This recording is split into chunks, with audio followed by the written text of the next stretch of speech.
Thanks, guys. Thank you for the other comedians. They were amazing. I'm not laughing. I would have been okay with just sitting back and listening to them all night, so this is great. Big shout out to our host, Sawyer. I was going to say something funny about her, but I'm not, because I can't think of anything. You're not worth my jokes. But thank you guys for all coming out tonight. You know, thank you for coming. I know it's kind of tight in here. I haven't said that phrase in a while. I have pushed 4 kids out my pussy, so when I'm referring to anything being tight, it's usually my back at this point. I always think pussy is such a funny word, like it's so like risque, like pussy, you know. Kind of makes me feel dirty, unfortunately, but I will probably be referring to my notes at some point because I am a large procrastinator and I prepared my set like at 3 today, so here we go, we're all in for a ride. Yes, I have some coworkers here. I was doing it on the company dime.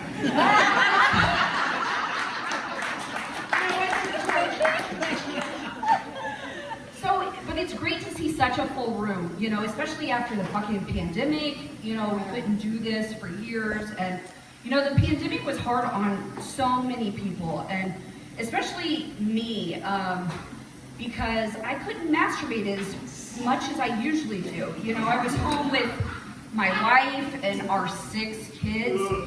Right, like if I could have an abortion now, I would, and it's like, oh, it's like too late, you know, even plan B is too, like I thought about if I give them plan B, no, it doesn't work that way.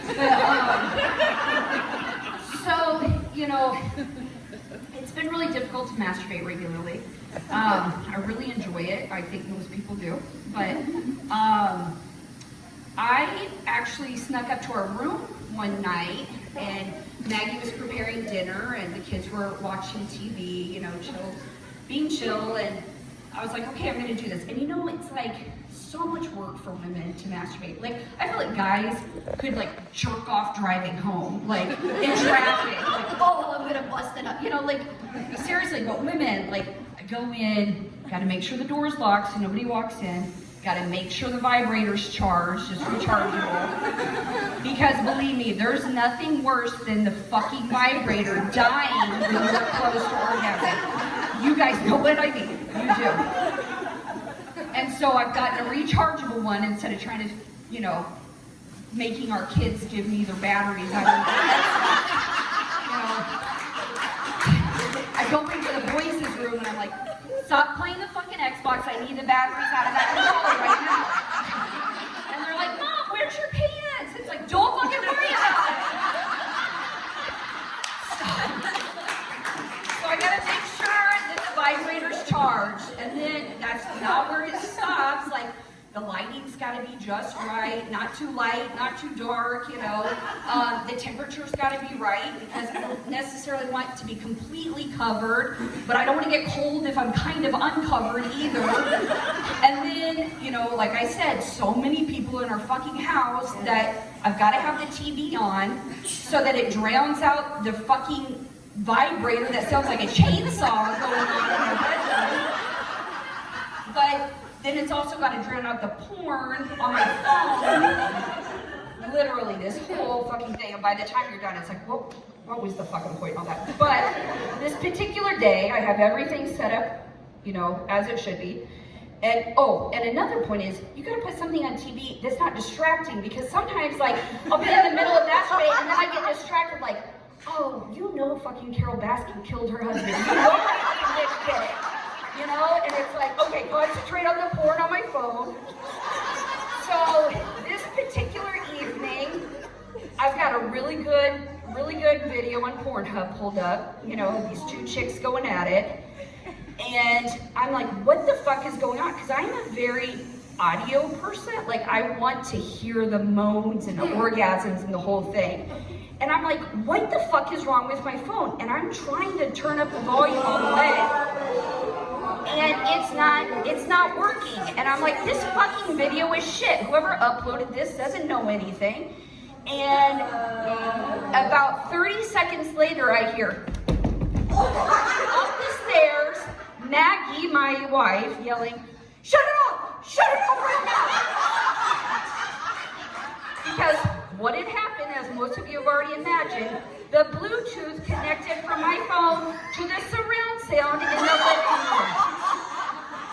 And as the kids are watching fucking SpongeBob, they hear, "Oh, fuck yeah, give it to me harder. Oh, oh, oh, oh, oh." Yeah. So our boys have sped up the process of puberty since then. And I'm not saying that like I'm a chronic masturbator or anything. Like, you know, I mean, I could be if I set my mind to it, but I actually only started masturbating a few years ago, believe it or not. And it's because I was brought up very religious, and we were told, you know, you shouldn't masturbate.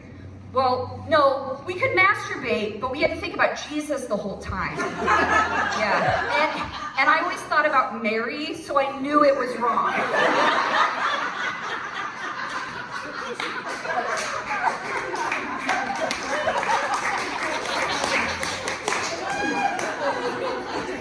So it did speed up the puberty process a little bit. Our middle son, Cash, he is on the spectrum for autism.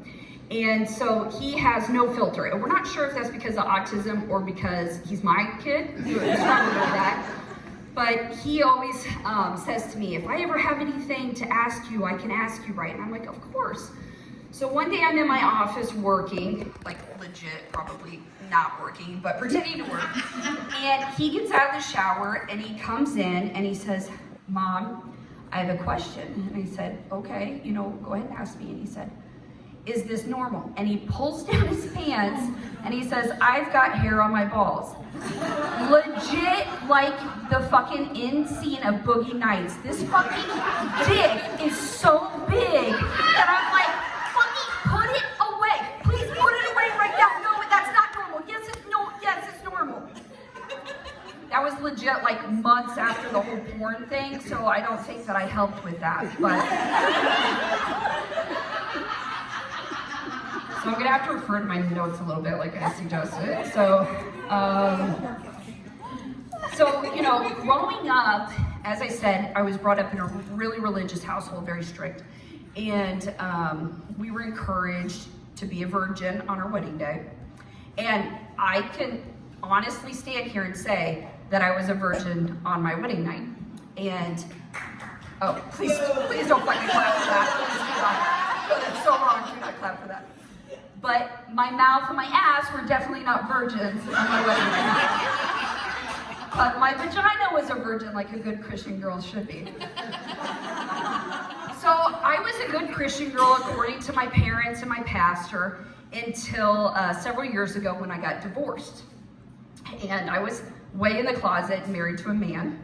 And the divorce actually wasn't my idea, believe it or not, it was his.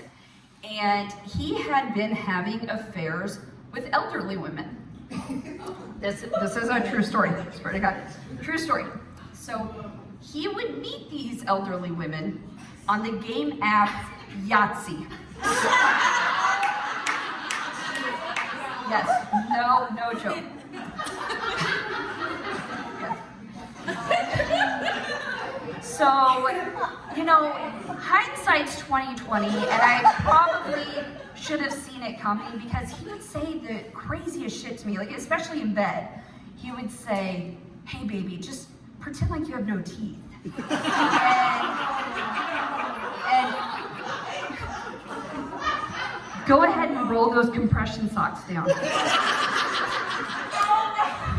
And then when he would come, he'd yell, "Yahtzee!"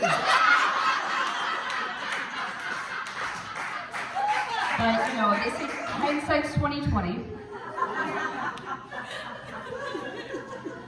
So, like I said, up until that point, I was considered a good Christian girl. I was raised in a really small town, really small. The type of town that when you wake up one morning, you think, man, I must have done something really terrible in my past life to end up here, you know? And it was a small town where you couldn't be openly gay, you couldn't be openly anything, to be honest, unless you were white and straight and a male. But the way I like to refer to it is it had some really good people in it, but it was mostly filled with the 3 R's: racists, rapists, and Republicans. That's for you, Marcy. And so, unless you were a white girl that liked to be grabbed by the pussy, that town's not for you.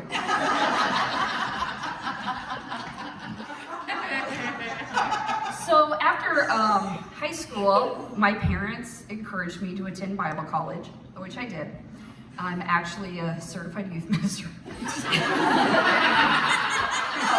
Which is totally ironic because I hate kids too. And so Bible college was, very, very strange as I think back on it now. We had to sign a document stating that we wouldn't drink alcohol, we wouldn't smoke, we wouldn't use drugs, and we wouldn't have sex before marriage. And it's so funny because I got more pussy at Bible college than I've ever gotten in my entire life. Luckily, I can't get girls pregnant, or then there would be proof and I would have been expelled. But during Bible college, it was discovered that I have epilepsy. And people say, oh my gosh, like that had to be so difficult for you to be diagnosed with epilepsy. And I'm like, not really. Like my college experience was the same as any other college girls. I'd wake up not knowing where I am. My mouth would be sore. And I would be soaked in urine. The biggest difference is I was always soaked in my own urine. And a few weeks later, I didn't need a trip to Planned Parenthood. Or as the college girls would say, a mission trip. But we all knew what that mission was.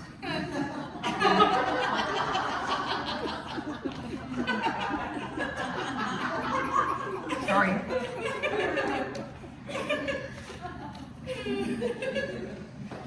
So after Bible college, the next step is to get married. So I married a man who was my youth minister's nephew. And, he was fine. We hit it off or whatever, it was fine. But obviously not that fine because he liked older women. But after we got married, the next step in a Christian girl's life is to procreate. So I did as I should, and I got a little carried away, and I had 4 kids in 6 years. Yeah, which explains why I'm not so tight anymore. But my mom, the God-fearing cunt that she is, she asked me, Miranda, do you think you're addicted to being pregnant? And I was like, what kind of question is that? Of course not. I'm addicted to men coming inside me. And she was disgusted because she doesn't believe in contraceptives, so of course she swallows.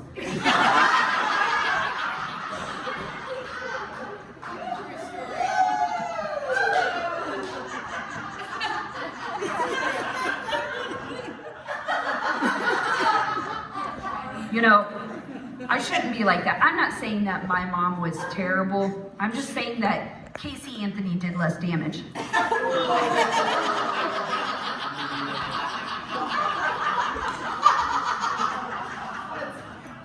That's why we're in therapy, right? So, after I got divorced, I thought, well, you know what? Maybe it was just my ex's dick that I didn't like, and I need to experience some other dick out there, So I downloaded Tinder and Bumble and, was trying to get some hookups. Apparently I should have downloaded Yahtzee, but, whatever. And so, I'd hook up with some random people. I was classy though, and I would never bring them into my home. Like I would have sex with them in their car in my driveway. Or There was my high school crush that was at the time 40 and still living with his parents unemployed. Oh my God. I fucked him in the garage. Like, there's gotta be some boundaries for this, you know? But the best was I matched with someone on Tinder and they asked me to dinner. And obviously I'm not passing up a fucking free meal. So I agreed to meet him for dinner. And you know, all the pictures are like chest up. He's, you know, somewhat attractive for a dude. And, you know, I'm like, okay, so I'll meet you for dinner. So I go and I meet him for dinner. And he's already at the table when I walk in. And he stands and he is a little person. And immediately, I thought in my head, I have to fuck him for the story. So, you're all welcome. So, it was actually the weirdest 15 minutes of my life, probably, and I've been through some weird shit, believe me. So we go back to his place, and he has a saddle in his room, and wants to know if he can place it on my back to ride around the room to get turned on. And I still don't know if his penis is average size, so I have to agree to this.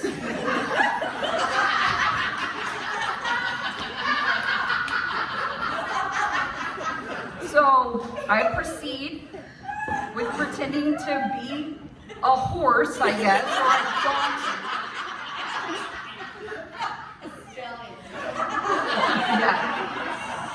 So it was actually also my first time that I experienced an uncircumcised penis. So double whammy for that one. And so he does have a regular sized penis. I don't know if that's typical for everyone, but it was for this particular gentleman. And I left there with rug burns on my knees and elbows for the wrong reason. But then he called me, you know, afterwards saying how I used him for sex. And I said, I have a bad back. I can't continue this relationship.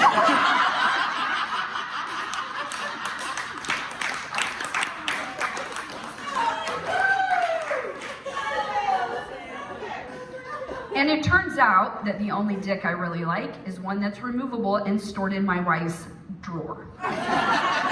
So it wasn't the dick. But during my sexcapades, you know, I had another really rough experience where I had a threesome with one of my best friends and her husband. And I'm sorry, Jill, I had no idea you were going to be here.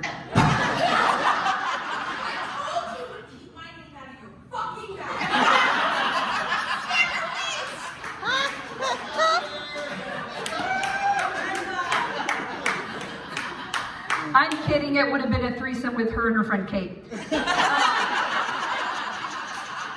But anyway, I did have my first and only threesome experience with one of my friends and her husband. And I can honestly say it was the worst sexual experience of my life. Which is saying a lot because I was sexually assaulted at 15. Oh, give me a break. That's gonna be what set you guys off? Don't worry, there was less crying, and it wasn't me this time, it was the husband crying, so it's fine.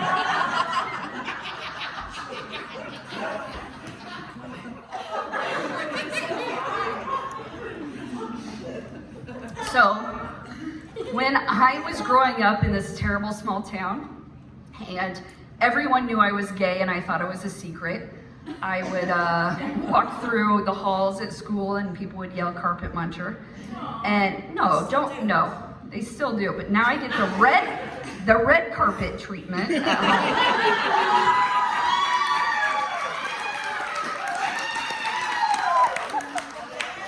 And it's mostly my kids yelling carpet muncher.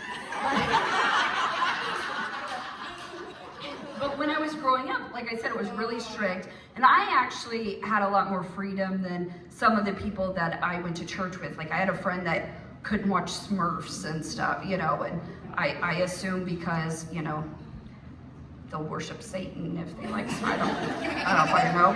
But I wasn't allowed to watch MTV. And so I would sneak it on occasion because I'm a rebel. And this one particular May afternoon, I am watching MTV and no one knows it. I know, I'm such a sinner. And I stumble upon an episode of The Real World. It was like season 2 or 3, so that dates me a little bit, but okay, there's not many young people here, it's fine. But, oh, Megan. It was this show, it was like about people living together, it's fine. Anyway, and so these 2 chicks kissed, and the orgasmic reaction that I had was unbelievable.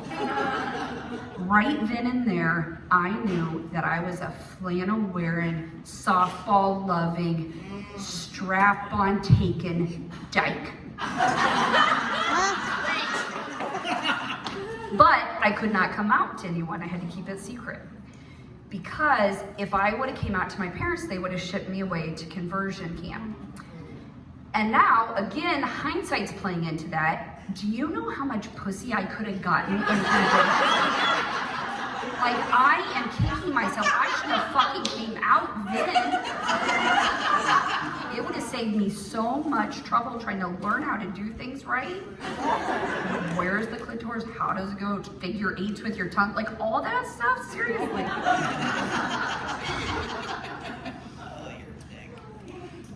So, I didn't come out for another 20 years. Yeah, that was a long time to be in the closet. A lot of dick taken, you know, a lot of life with no orgasms. So, I came out and I busted out of that fucking closet and I said to my close friends, I'm gay. And they said, Miranda, we always knew you were fucking gay. And I said, well, how did you know? Is it because I used to work at Home Depot? And they said, no. And I said, well, is it because I'm so good at softball? And they said, no, it's not that either. I said, well, tell me, how did you know? And they go, Miranda, you're the only one that ever wore a strap-on the outside of your pants. Now, that was middle school. And I know what you guys must be thinking. Where would you get a strap-on in a small town like that in middle school? Okay, well, I had to MacGyver that shit. And I took a piece of wood and I whittled it into the shape of a penis. You know, I thank my dad for a lot of things that he taught me growing up. Oh, he did not teach me woodworking. He taught me what a penis looks like. I'm joking. My dad did not molest me. That was my pastor.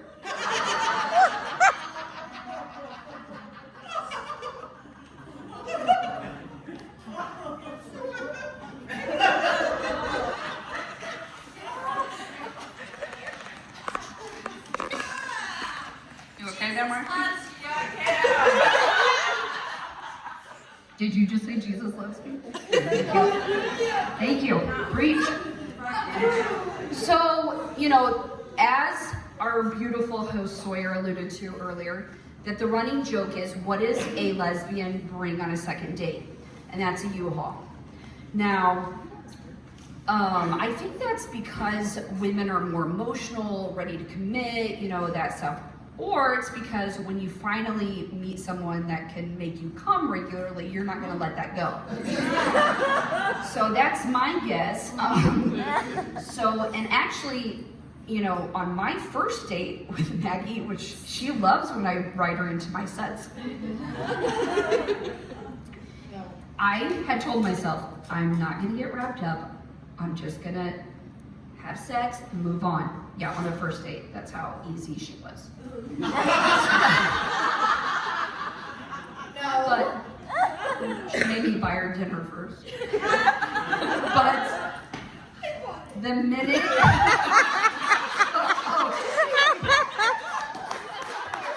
she did buy her dinner, actually. You know, it's a feminist thing. So yes, so the minute her tongue touched my clit, I said, will you marry me? because that was the first orgasm I had ever experienced in my life. Absolutely. And I was not going to let that go.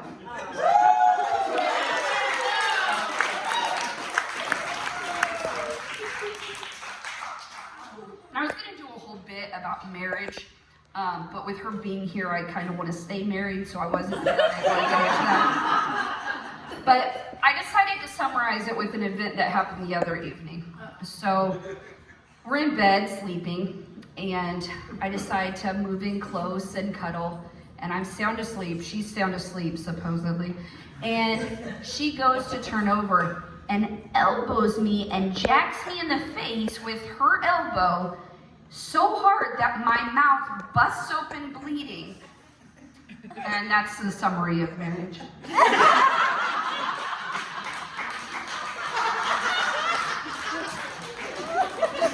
I'm kidding though. I'm actually super lucky to be married, and I'm not sure how I am because I am a terrible person when it comes down to things. Like, I am so stubborn. This is how stubborn I am. I am lactose intolerant, but I love drinking milk, and I'm like, I want to risk shitting myself every day than have somebody tell me that I can't drink milk. So she has a lot to deal with. Also, this is probably like the most embarrassing story I have about myself, but it's pretty funny, so it's worth telling. When we had been together for just a few months, we decided that we would go to St. Louis for a weekend getaway. And I used to live in St. Louis, so I wanted to show her around and stuff. So we go, and we'd been drinking during the day. We stayed at a hotel that was actually probably about 30 minutes from where we were. And so Maggie stopped drinking so she could be the designated driver. And we were at a drag show, and I was having a good time and got very, very drunk. So we make the journey back to the hotel. And I decide that it's a good idea to put my head out the window and vomit everywhere. Now we are going 65 down the highway. I just said we were together for 4 months. Yeah, don't you know? See what I mean? So I am throwing up out the window, and it is coming back in and splattering on her face as she's driving. It's all over the inside of the vehicle. It's everywhere. So if you know me, you know that I also piss myself when I throw up. Most of you know that fact, again, because things aren't so tight and right anymore. But I am peeing myself while I'm throwing up out the window. And we stop at a gas station along the way, and Maggie is literally taking a squeegee and cleaning the vomit off the side of the car. And I get out of the vehicle, pull my pants to my ankles, and continue to throw up. We have a crowd gathered outside, and everyone's watching this happen. We get back into the vehicle, which is a Dodge Caravan, by the way. Fancy. Yeah, soccer mom. And so we proceed to go further. My pants are still around my ankles because they're soaking wet, and I realize I have to throw up again. She's begging me not to. I get on my knees on the seat and I'm throwing up again. So now she's driving the car. I'm hanging out the window, throwing up. It's coming back in her face.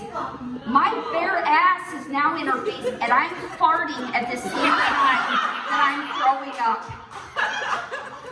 And this fucking woman still married me.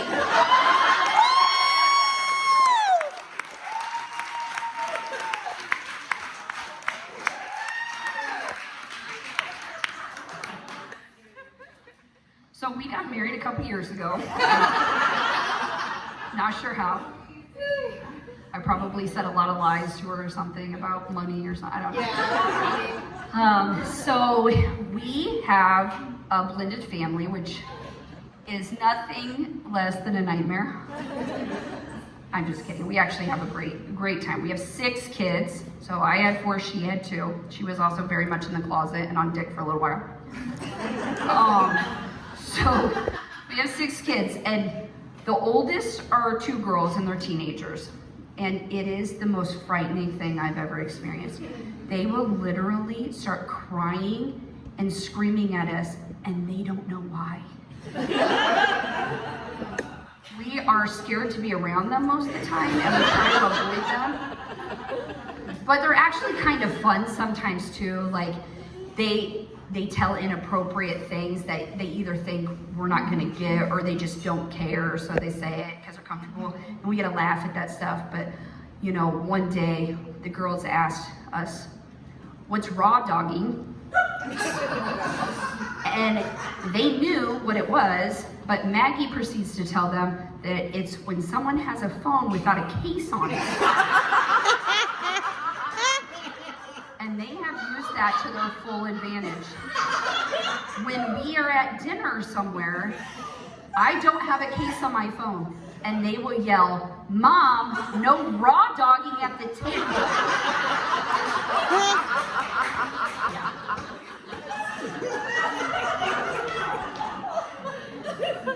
But they also, they joke with each other. The girls are best friends, which is awesome because it could have gone so badly, you know, but they are so close, and they make jokes to each other. A couple weeks ago, we went on a girls' trip to Miami, just the 4 of us, and the 2 girls were sitting on a bench, and I was sitting next to them, and Layla says to Grace, "Oh my God, it smells like fish, close your legs." And I die laughing, and then I realized both their legs were crossed and they were referring to me.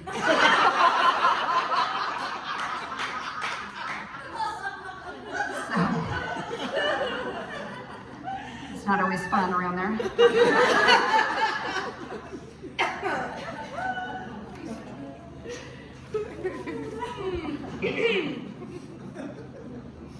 So we've actually characterized our kids into 3 groups. It's kind of like high school kids. So the girls are the oldest, and they're the mean girls. Like the show The Mean Girls, they're really mean and bitches, and they are mean to everyone, including us.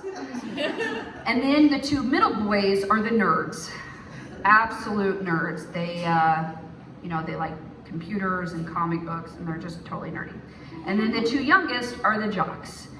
And they are the ones that are constantly making D's nuts jokes. And,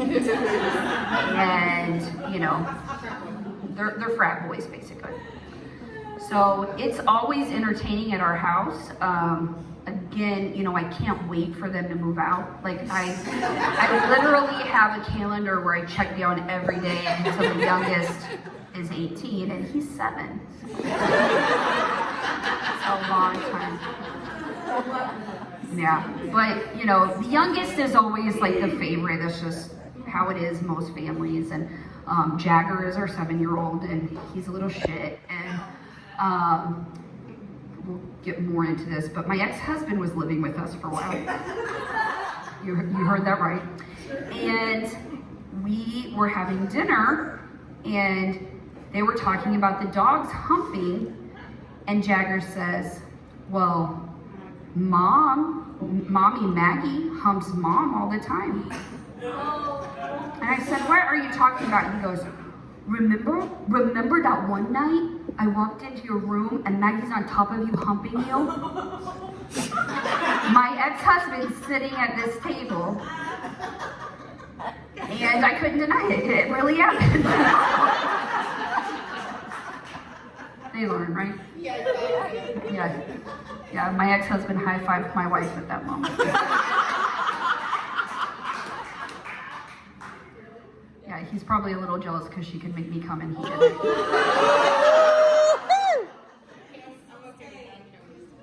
So I mentioned that our son Cash is on the spectrum, and he just has no filter. So we'll go to someone's house and he's like, "Oh my God, this is such a great house. How much did you pay for it?"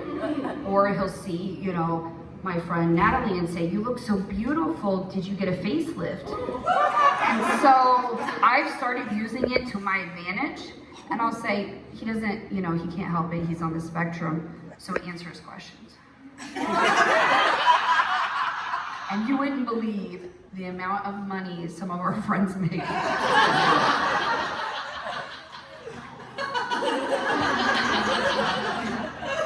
But parenting is really fucking hard. Like, for all you guys out there that are parents, it's awful. Like, they're like, oh, have kids, it'd be fun. The fuck it is. Like, it's seriously the worst.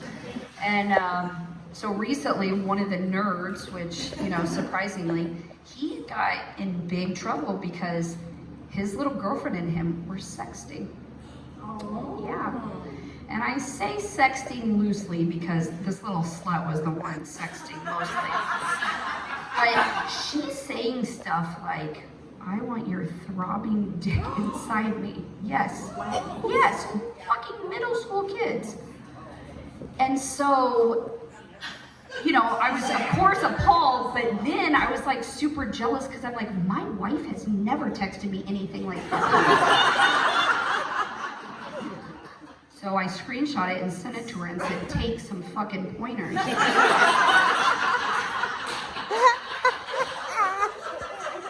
But our precious little nerd boy responded to her solicitations and said, I'm not sure if I even want to know what that means. Yeah. But there's a lot of stiff socks coming out of his room.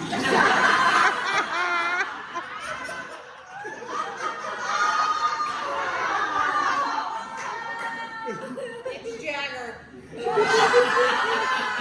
Not my baby. Yeah, I know. So that's kind of all that I had for tonight. No! Keep going. Oh, you're right. Actually, she's right. I forgot this part. Thank you for the reminder. So a lot of people will say to us, how did you get all those kids?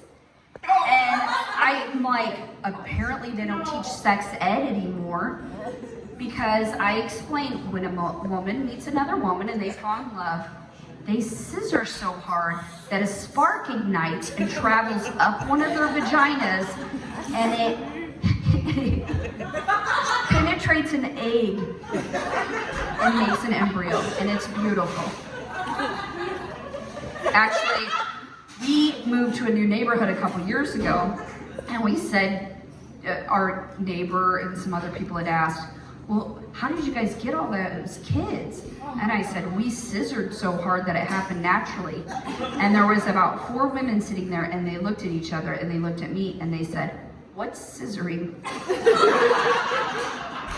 And my wife was there and begged them not to ask, and I said, you know, lesbian sex.